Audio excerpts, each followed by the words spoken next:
एक किताब है, उसका जो लेखक है उसका नाम है रॉबर्ट कियोसाकी। उसने किताब लिखी है rich dad and poor dad. उनके ऐसी किताब पढ़ो। स्वामी विवेकानंद ने किताब लिखी है, पंडित जवाहरलाल नेहरू ने किताब लिखी है।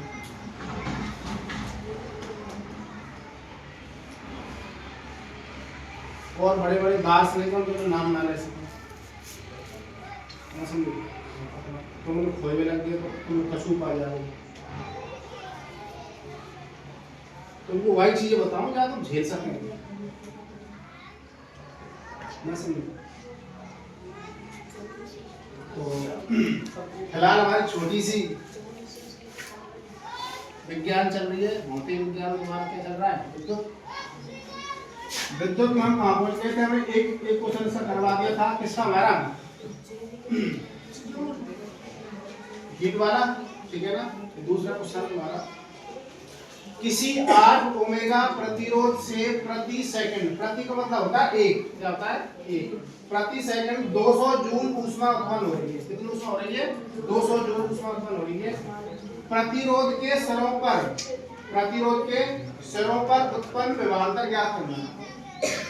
जो हमारा प्रतिरोध है ऐसे बह रहा है तुम्हारा, उसमें विभवांतर बताना, दोनों सिरों पर कितना विभवांतर है, वोल्टेज बता दिया। क्या बतानी है, तो आपको दिया है R यानी प्रतिरोध का मान कितना दिया आपको 8 ओमेगा, कितना दिया है 8 ओमेगा। आपको ऊष्मा या हीट या गर्मी आपको दी है कितनी 200 जूल, कितनी दी है 200 जूल। समय, समय आप ऐसे लो, प्रति का मतलब होता है एक सेकंड। हम जानते हैं कि हीट बराबर, आपने जूल का नियम पढ़ा था, इसका नाम नियम पढ़ा था जूल के नियम से। आपने हीट या H बराबर I² RT बनाया था सूत्र।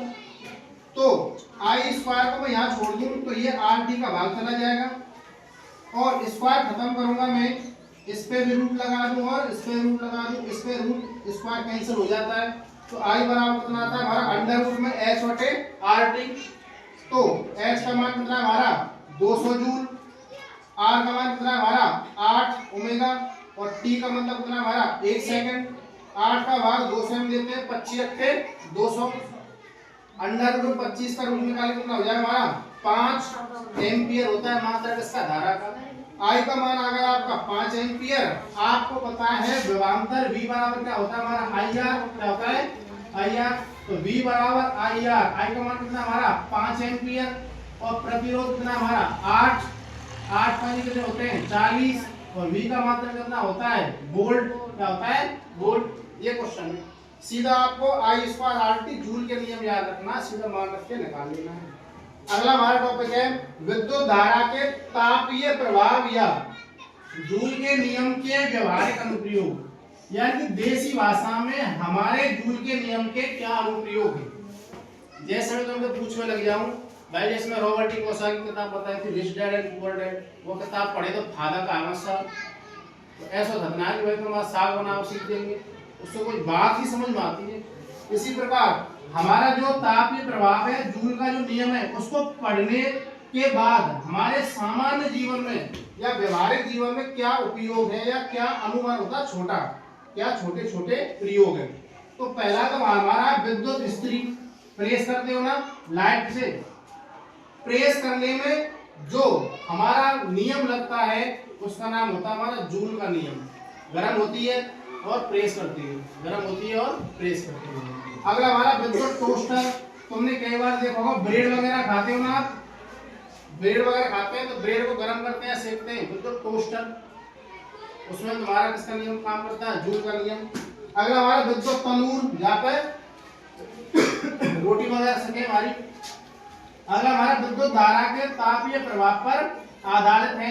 एक हमारा विद्युत केतली के बारे में सुना होगा, जब हम चाय बनाने लाइट की चाय बना ले हम, ये भी किस पे आधारित हमारे जूल के नियम पे। हीटर देख रखा होगा तुमने, ये भी किस पे आधारित हमारा जूल के नियम पे, तापीय प्रभाव पर आधारित है, विद्युत धारा के तापीय प्रभाव पर आधारित है। तो सीधे में से 2 याद रख लेना, मैंने कई लिखा दिए। दूसरा पॉइंट है हमारा विद्युत तापीय प्रभाव या जूल का तापीय प्रभाव का उपयोग प्रकाश उत्पन्न करने में किया जाता है। प्रकाश उत्पन्न करने में कैसे किया जाता है वो देखो। जैसे बल्बों से प्रकाश उत्पन्न करने, बल्ब के तंतुओं को बनाने के लिए, बल्ब का तंतु किसका बनता है? टंगस्टन का। बनाने के लिए टंगस्टन, और टंगस्टन का गलनांक होता है 3380 डिग्री सेल्सियस। और याद कौन को रहे मारो? हीरा को 5000 डिग्री सेल्सियस। इतने तापमान पे भी टंगस्टन का तार पिघलता नहीं है। लाल सड़क फेंके और पूजी तो करने लगे। धातु का प्रयोग किया जाता है बल्बों में रासायनिक दृष्टि से अक्रिय। अक्रिय धातु हमारी कौन सी? ये तो नाइट्रोजन। वैसे नाइट्रोजन अक्रिय में नहीं आती है, लेकिन तो थोड़ा सा याद रखो। एक ऑर्गन गैस, लेकिन गैस होने पर अक्रिय हो जाती है हमारी, जो काम नहीं करती हो, यानी कि जिनको काम में लेने से कोई क्रिया नहीं होती है।